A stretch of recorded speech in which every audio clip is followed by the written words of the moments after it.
Tailwind 4 just came out, and as someone who uses Tailwind every day, I want to show you 4 incredibly helpful Tailwind tips that will 10x your Tailwind game. Just give me a few minutes of your time and I'll make it worth your while. Tip number 1, arbitrary values. We all know when you're messing with Tailwind properties like height and width, that Tailwind provides predefined numbers that you can use, like W4, W12, W96, and so forth. And if we look at the Tailwind docs, we can see what rem or pixel value each one of those represents. But what happens if we need a height or width that isn't one of the already defined classes in Tailwind? For example, with height and width, the highest that it goes is 96, which is, by default, 24 rem. But what if we need it to be 30 rem? Are we just out of luck? Nope. How do we do it? Square brackets. If we want to do a width of 30 rem, we can do W dash square brackets 30 rem like this. If we save it and now look at our page, you can instantly see Tailwind recognize that this is a valid class. If I take away the square brackets, try to do 30 rem without them, you can see it's not going to recognize it. Square brackets give you the ability to enter in any literal CSS value that you want, and these are known as arbitrary values. For size measurement values like height and width, any valid CSS measurements are valid in the square brackets. So I could do 30 rem, I could do 30 pixels, I could do 30 dvh, I could do 30 CQW, you get the picture. All completely valid with arbitraries. Tailwind 3 had support for arbitraries, but you had to scroll to the very bottom of the page to see it down here, so it wasn't very apparent. Tailwind 4, on the other hand, actually does have arbitraries listed in the list of options, particularly for size measurements. But it doesn't just stop there. Arbitraries are not only good for size measurements, they can be used for pretty much anything. If you want to give a div a background image, for example, you can do bg, square brackets, and then the URL of the image. Now if we look at this page, you can see it recognizes it as a valid class. Without arbitraries here, we would have needed to add a style tag to create inline CSS, or just work in an actual CSS file. You want a custom color for a background that isn't natively supported? You could add it to your Tailwind config if you use it a lot, but if you just use it once or a few times, you could do it with an arbitrary, and manually enter in the RGB or hex code value. Again, if we save this file, our page now reflects that new color. One of the really cool things about arbitraries is that you can use them to add properties that Tailwind doesn't even support.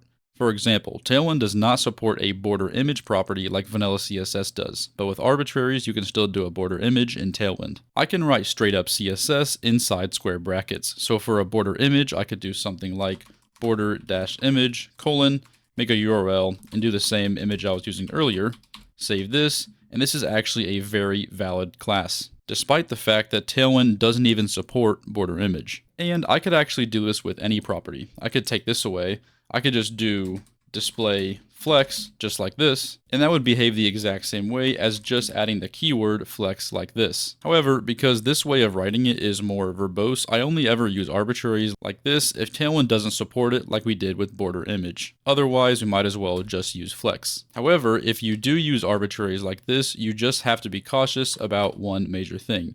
And that's that you can't have spaces inside an arbitrary. Like if we were to add a space here, this is actually not a valid Tailwind class. If I hover over this class, nothing happens. If I remove the space, you can see now it recognizes it. If you have something with more complexity, like more than just this where it's multiple words, make sure you use underscores to separate words and make sure there aren't any spaces. On to tip number 2, conditional styling. Applying conditional Tailwind properties is pretty common in most apps. In this example, this hello YouTube div is green if active is true, and red otherwise. The problem is, doing string interpolation for conditions inside of a class or class name can be super annoying. And let's be frank, it sucks. The syntax for it is ugly and just straight up hard to read, especially if you start getting complex conditions. That's why you should use CLSX, a super tiny utility library that makes conditional Tailwind incredibly easy. You can get it added into your app if you go into the terminal, make sure you have a fresh one open, and then just run npm install --save CLSX just like this,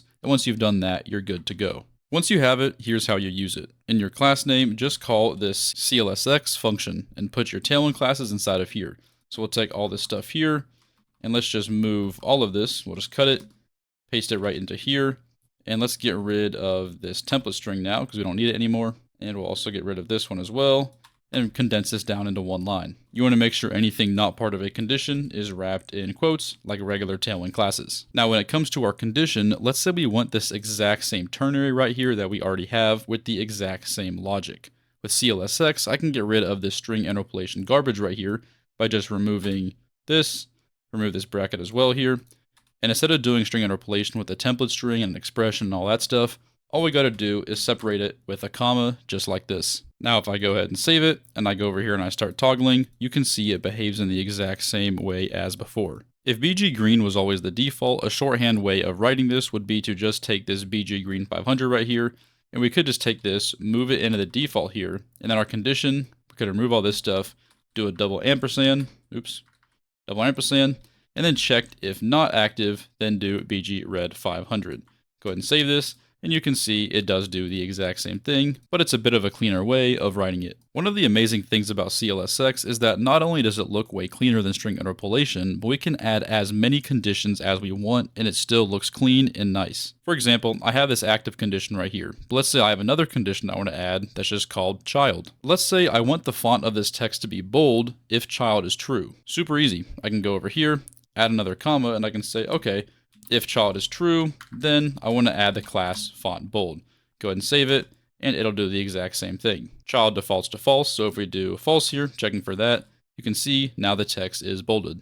I could just keep going on and on as much as I want, adding as many conditions as I possibly could. So long story short, any possible Tailwind condition that we want, all we have to do within CLSX is separate them by commas, have the condition, and say what we want to happen if the condition is true or false.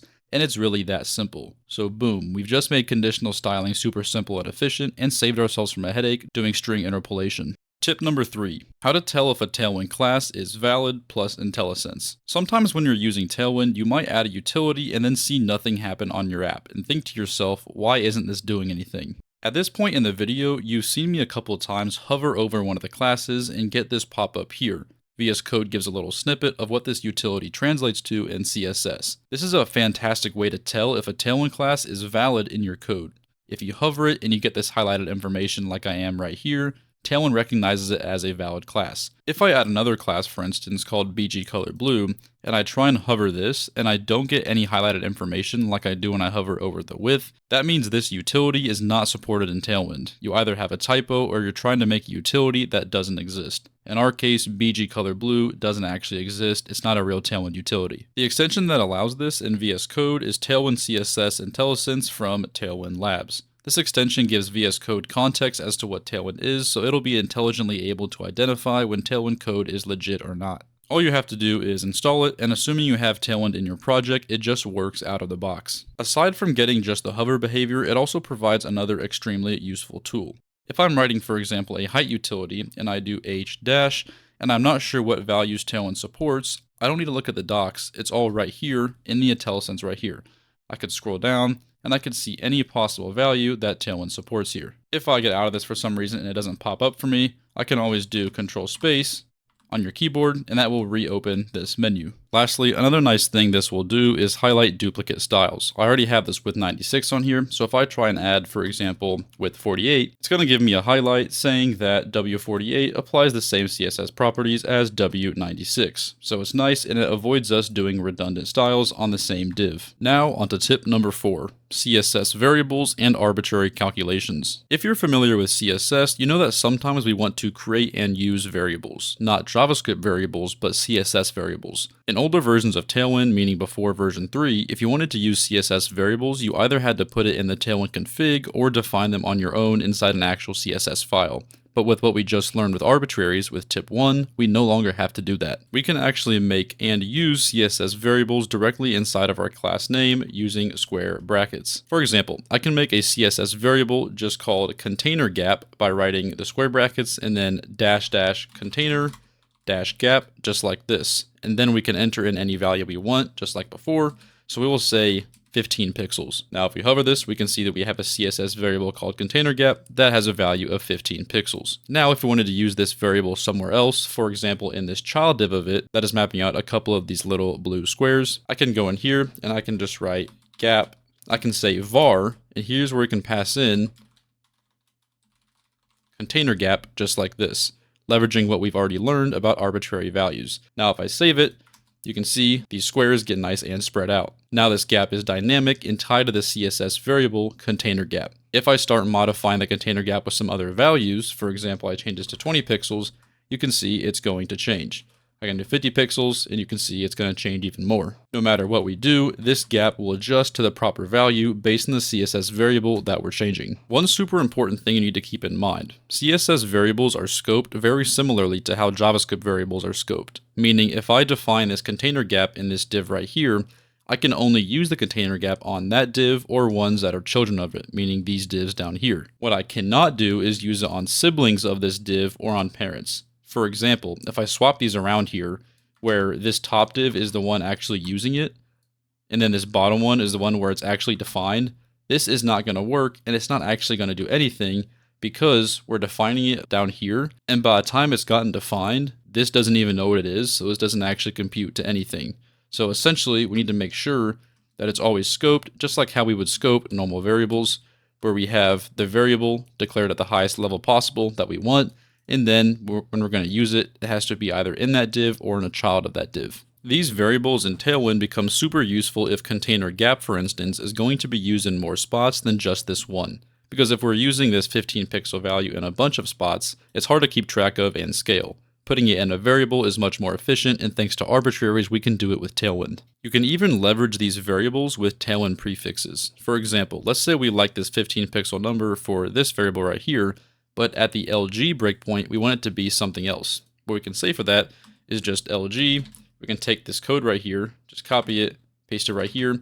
Let's say at LG, we want it to be 25 pixels. And then we actually want it to be at the 2XL breakpoint, we want it to be 35 pixels. We can do 2XL, and we can do 35 pixels like this.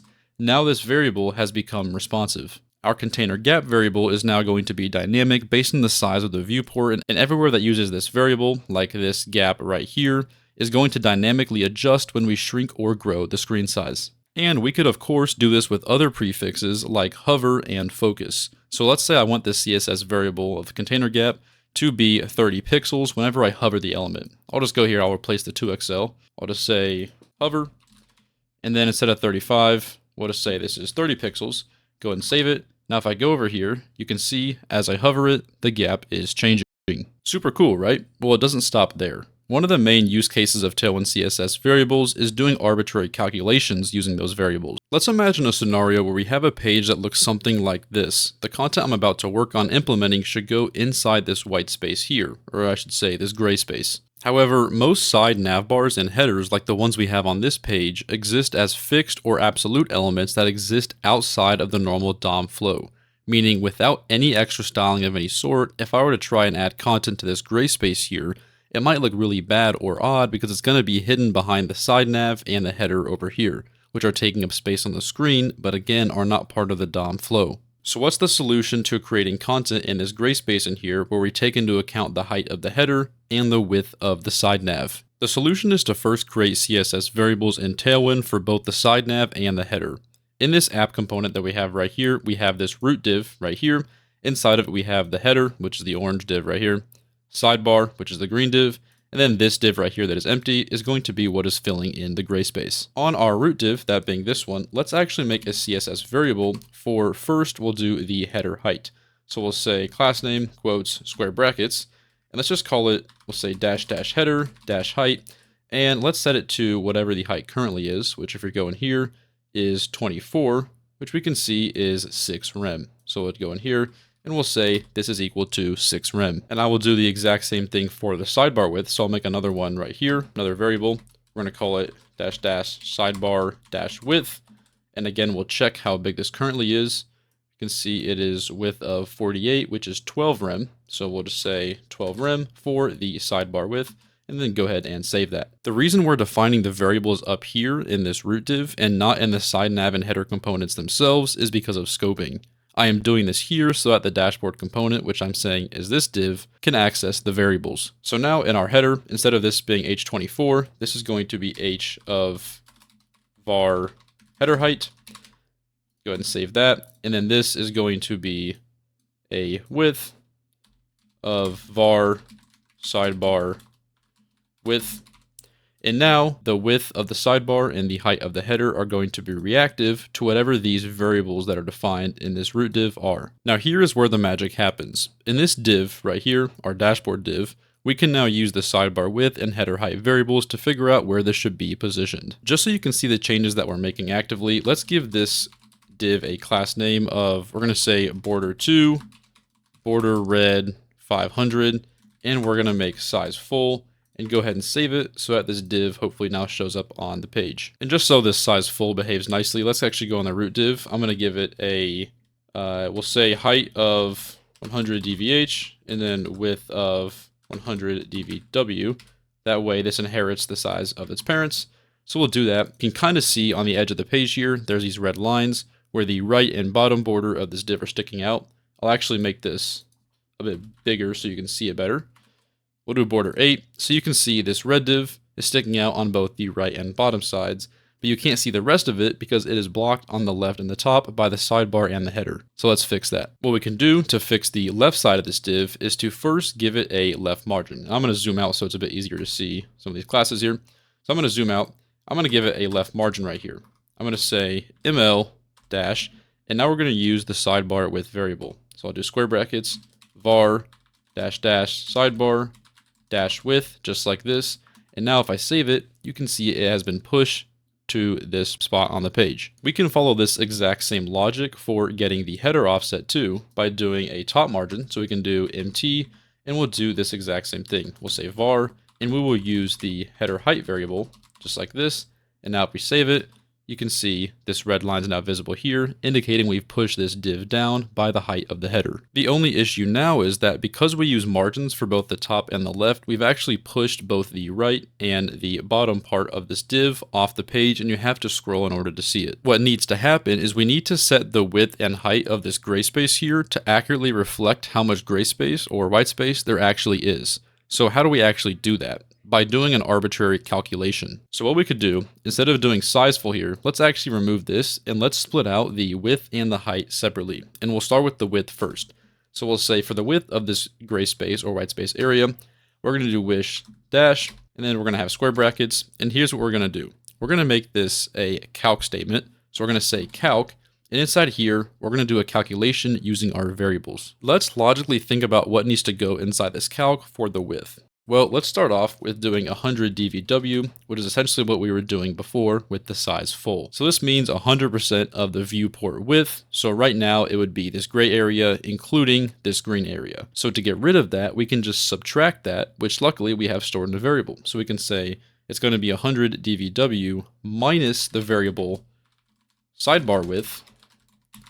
And then this would give us a more accurate width. If you look at our page, you can see it's a bit messed up, which we will fix in just a second. But let's actually take this same logic. We'll do the exact same thing for the header. So we'll take this, have the same logic apply here, except this will be the height. The height of this gray space area is going to be the header, 100 dvh, which means 100% of the viewport height minus the height of the header. So we'll say header height like this, and go ahead and save it. I have a theory that our scroll bar problem is being caused by this height right here, because height should actually auto-calculate, so we don't actually need this. So let's take this off, and it seems to have fixed our scroll bar issue. And this is exactly what I was trying to show you. So we have our orange header and our green side nav right here. And then this red border represents the area that we can now work in this div right here that we've been styling. The idea is that now with Tailwind, we've taken into account both the width of the sidebar and the height of the header to dynamically place our content. What's really cool about this now is this is super dynamic. Watch this. Let me change the header height from 6 rem to 8 rem. Go ahead and save it. And you can see the header grows, but this also shrinks, this red box. You can see it got smaller. If I do it again, go to 10 rem, same thing happens. This box now never overflows on the screen. It always stays constrained to its respective space. I can just change this back to 6 rem here, and now I can change the sidebar from being 12 rem to, let's say, make it a lot smaller, be 5 rem. Now we've just grown this box because it's growing to fit the content that's available. I could go higher, go 20 rem, looks like that, and you get the picture. And realistically, this kind of layout over here on the right is pretty common in web apps. And if you have different pages that you can navigate to that all share the nav bar and the header and just need to use this white space, you normally only have to do this kind of styling once on some sort of shared parent layout. And then each of the routes will only render inside of this container. And with some fancy Tailwind, we've leveraged a pretty easy way to do it without ever touching a CSS file. And with that, we're going to end this video here. I hope you learned something from this video and are able to use these tips in your work or everyday projects. Take care, everyone, and I'll see you in the next one.